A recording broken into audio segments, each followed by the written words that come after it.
بہت پرانے وقتوں کی بات ہے۔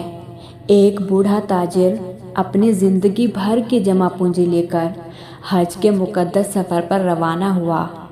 اس کے پاس سونے کے سکوں سے بھری ایک تھیلی تھی جو اس نے اپنی پوری جوانی کی محنت سے جوڑی تھی۔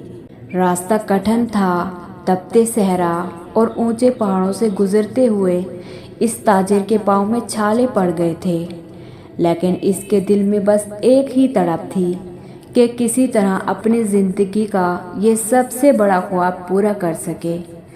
سفر کے دوران وہ ایک انجان شہر پہنچا۔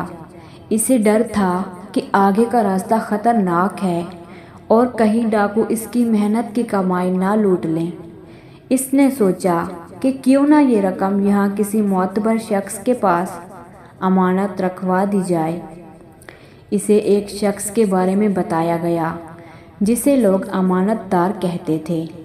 تاجر اس کے پاس گیا اور اسے ایک ویران باغ میں لے جا کر ایک قدیم درخت کے سائے تلے وہ سونے کی تھیلی تھما دی اور کہا، بھائی، یہ میری زندگی بھر کی کمائی ہے، میں حج سے واپسی پر اسے واپس لے لوں گا۔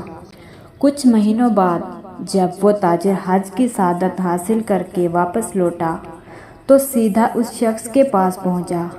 اس کی آنکھوں میں خوشی تھی، لیکن جیسے ہی اس نے اپنی امانت مانگی اس کے ہوش اڑ گئے۔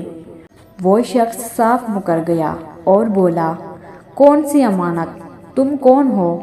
میں نے تمہیں زندگی میں کبھی نہیں دیکھا۔ بوڑھا تاجر سکتے میں رہ گیا۔ وہ رونے لگا، گڑ گڑایا، اپنے سفر کی تکلیفیں بتائی، لیکن اس سنگ دل شخص نے اسے دھکے دے کر نکال دیا۔ وہ بوڑھا تاجر اب اس شہر میں بالکل تنہا اور بے بس تھا۔ نہ سر چھپانے کو چھت تھی اور نہ کھانے کو لقمہ۔ وہ آسمان کی طرف دیکھ کر صرف اتنا کہتا، یا اللہ، تو گواہ تھا اس وقت جب ہم اس باغ میں اکیلے تھے۔ تاجر کی فریاد سن کر کچھ لوگوں نے اسے مشورہ دیا کہ وہ وقت کے قاضی کے پاس جائے۔ قاضی صاحب بہت ذہین اور نیک انسان تھے۔ انہوں نے جب اس بوڑھے کی کہانی سنی تو پوچھا، کیا تمہارا کوئی گواہ ہے؟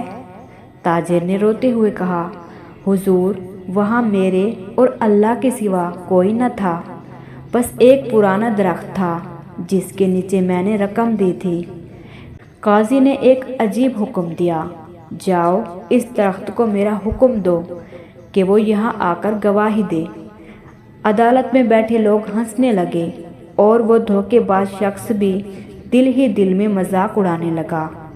تاجر قاضی کا حکم لے کر اس دور دراز باغ کی طرف چل پڑا۔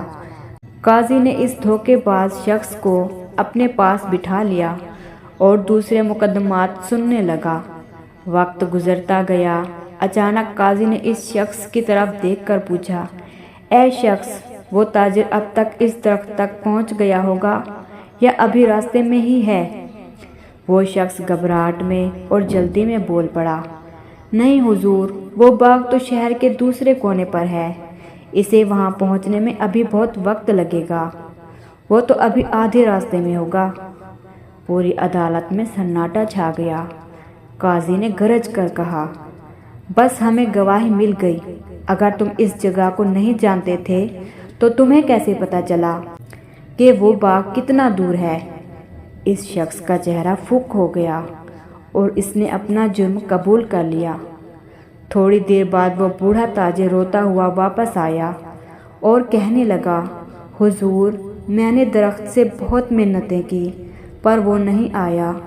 قاضی نے مسکرا کر کہا، درخت تو نہیں آیا، لیکن اس شخص کی زبان نے تمہارے حق میں گواہی دے دی ہے۔ قاضی نے اس سے پوری رقم واپس دلوائی اور اسے سخت سزا سنائی۔ آخری پیغام، انسان کتنا ہی چالاک کیوں نہ ہو جائے، وہ اللہ کی پکڑ سے نہیں بچ سکتا۔ سچائی کو ثابت کرنے کے لیے کبھی کبھی زبان کی نہیں، اللہ کی دی ہوئی عقل اور حکمت کی ضرورت ہوتی ہے۔ اگر کہانی پسند آئی ہو تو اسے لائک، شیئر اور سبسکرائب کرنا نہ بھولیں۔